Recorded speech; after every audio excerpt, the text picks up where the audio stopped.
There was a time, not that long ago, when the soft clatter of the mailbox lid meant more than just bills. It meant connection. A letter from a friend, a cousin, a soldier overseas. Written in ink, sealed with care and full of thought. Long before email or texting, we poured our hearts onto paper. We waited for replies with patience and excitement. It wasn't instant, but it was real. And in that slow, thoughtful exchange, there was a kind of magic we've almost forgotten. 1. The daily excitement of the mailman's arrival. Back then, the mailman was a familiar figure, just like the milkman or the paperboy. You knew his name, you knew his schedule, and you watched for him. Kids waited by the window. Grown-ups peeked through the curtains. When that old postal truck rumbled down the street, there was a moment of quiet hope. Maybe today there's something for me. Not just a card, a letter. Something handwritten with real effort behind it. And when it came, you didn't rip it open right away. You looked at the return address. You ran your finger along the edge. Because a letter wasn't just paper. It was time, care, and a little piece of someone far away. 2. Handwriting was more than style, it was voice. Each person's handwriting was as unique as their voice. Aunt Lucy's letters had big, sweeping loops. My brother's scrawl was sharp and quick, like he was always in a rush.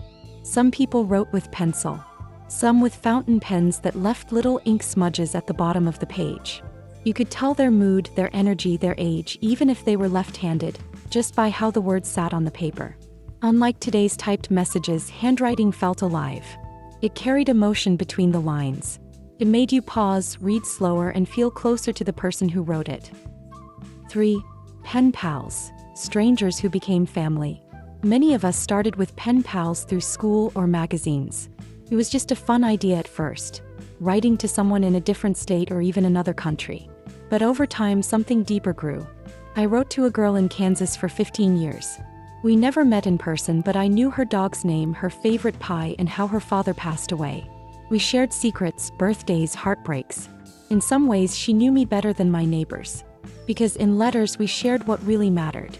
That kind of bond is rare now, but we had it across miles and decades.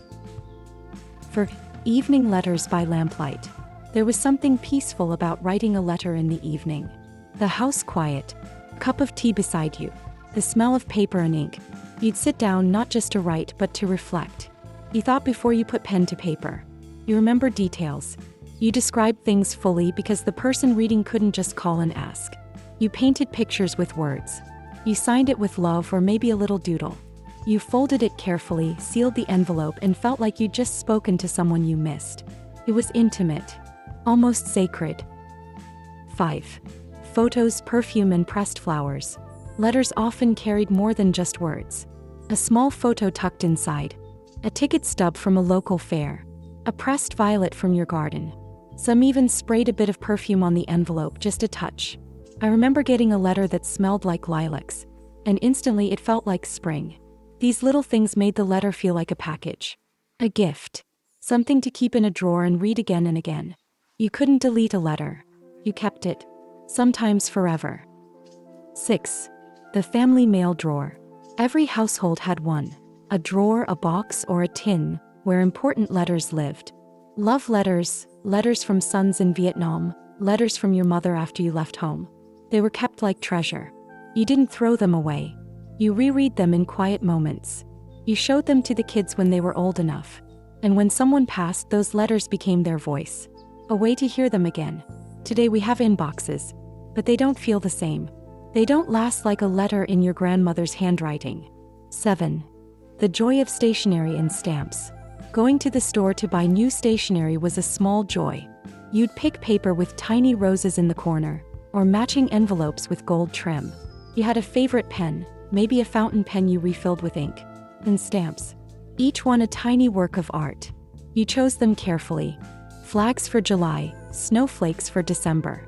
Writing a letter wasn't just talking, it was creating. And the tools you used made it personal. You weren't just sending words. You were sending yourself. 8. Letters taught us patience. In today's world, everything is instant. But back then we waited. We mailed a letter and then we waited. Sometimes a week. Sometimes 2. And when the reply came, we didn't rush through it. We sat down. We read every line, sometimes twice. That kind of patience made each exchange more meaningful. You had time to think, to feel, to miss someone. And when their letter finally arrived, it wasn't just information. It was a reunion. 9. Who we were on paper. In letters, we often revealed more than we did in person. It was easier to say, "I'm scared," or "I miss you," or "I love you." There was no pressure. Just space. You could take your time, choose your words, and write things you might never say out loud. It was honest. Vulnerable. Letters gave us courage. Some of the most important things I've ever said, I said on paper. And I've never regretted it. 10. Love letters and courtship by mail. So many couples began their love story through letters. A boy went off to college. A girl stayed home. They wrote every week. Sometimes every day. I still remember the feeling of sealing a letter with lipstick. Of waiting for his reply. Of rereading his words late at night. There was something romantic about it. The distance made the words stronger. The waiting made the feeling deeper. It was love, but slower. Sweeter. 11. Keeping in touch across miles. Before phone calls were cheap, letters were the only way to stay in touch with faraway family. Cousins in California. Sons in the service. Sisters who got married and moved away. We didn't lose each other. We wrote. We described the weather, the garden, the new baby. It didn't matter if it was big news or small. We just wanted to stay connected. And we did, because of those envelopes and stamps and Sunday afternoons spent writing by hand. 12. Travel letters from the road. When we traveled, we sent postcards. Or even better, letters from the motel or campground. We saw the Grand Canyon today, you'd write. It was bigger than we ever imagined. You described the scenery, the food, the people. And the person reading it could picture it in their mind. It wasn't about showing off. It was about sharing. You brought someone along with you, across miles, in ink and paper. 13. Letters from soldiers. Some of the most powerful letters came from overseas.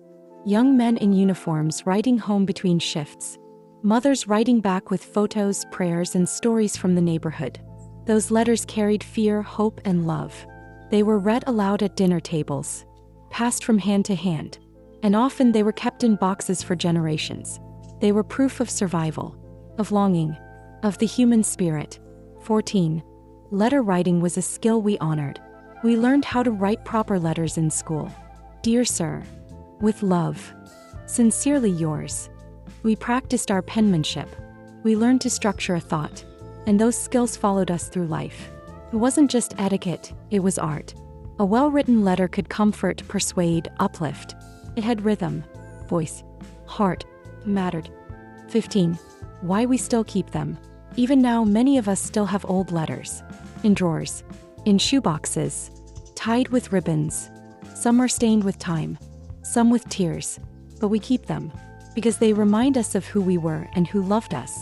They're a record of real connection, before screens, before speed. They're fragile, but they last. And in a world that moves too fast, they remind us to slow down and listen. 16. Radio and letter nights. Evenings were quiet, but they weren't lonely. The radio played softly in the background, maybe Glenn Miller or Patsy Cline, and you sat with a cup of coffee, a pen, and someone on your mind. Maybe it was your son in the army. Maybe a cousin in Chicago. You'd write slowly with the music carrying your thoughts. You didn't rush. The house was still and it was just you and the page. Sometimes, after mailing the letter, you'd hear the same song again and think of them. That letter, written in the quiet, had a soul. And when it arrived, it carried with it the sound of your night. The music. The silence. The care. 17. Air mail and long-distance dreams. Receiving airmail was always a thrill. The envelope was thinner, the paper lighter, often bordered with blue and red stripes. Came from far away, maybe Europe, maybe Asia, and you knew the person who sent it made a real effort.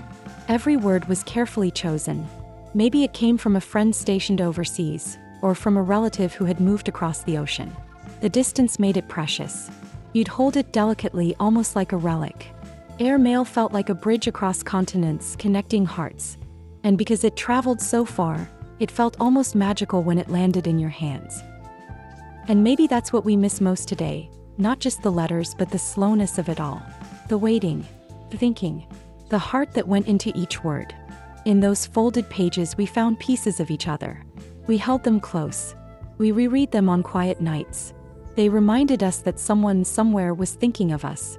Today the world moves fast, but those old letters still whisper to us. They say you mattered, you were loved, and you're still remembered.